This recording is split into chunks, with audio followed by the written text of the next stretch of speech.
I'm speaking with Greg Womble, who lives in Alabama, and he is the director of the documentary Covert Devotion, the Aurora Ritter story. I really enjoyed watching this film. What a wonderful story you put together and a lot of hard work. So could you give an overview of your film?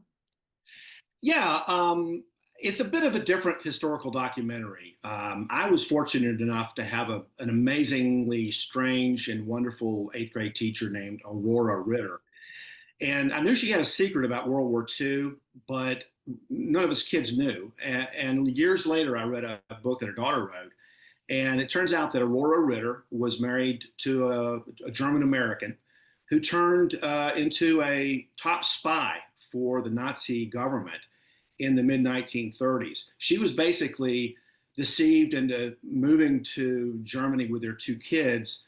And Nicholas Ritter, her husband, had not done well in the US, but found his footing with the Abwehr, the intelligence service of Germany, in the mid 30s. And basically, it's their story about how they got to Germany, what happened to Aurora and the children once they were abandoned by Nicholas Ritter in Germany.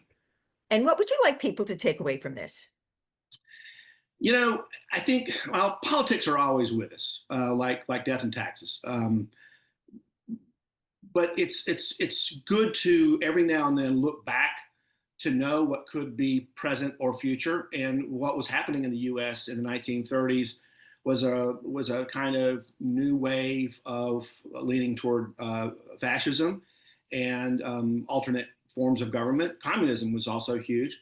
So this movie kind of helps to explain the conflux of those things as it relates to actual human beings that were enduring it, and had some, and in Nicholas Ritter's case, had a huge amount to do with it. He organized the largest spy ring ever in the United States, and ultimately they were all arrested except for him. He got away. And what about what you learned from her? I mean, here's somebody that was your teacher, and then you get to see that this great story is out there. There's never been anything like it.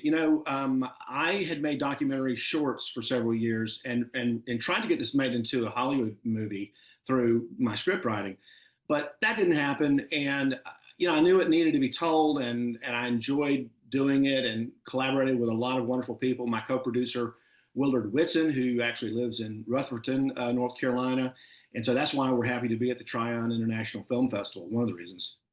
Well, I want to thank you very much for chatting with me for a wonderful story that I really enjoyed. And I am Diana DeRosa reporting for the Tryon International Film Festival.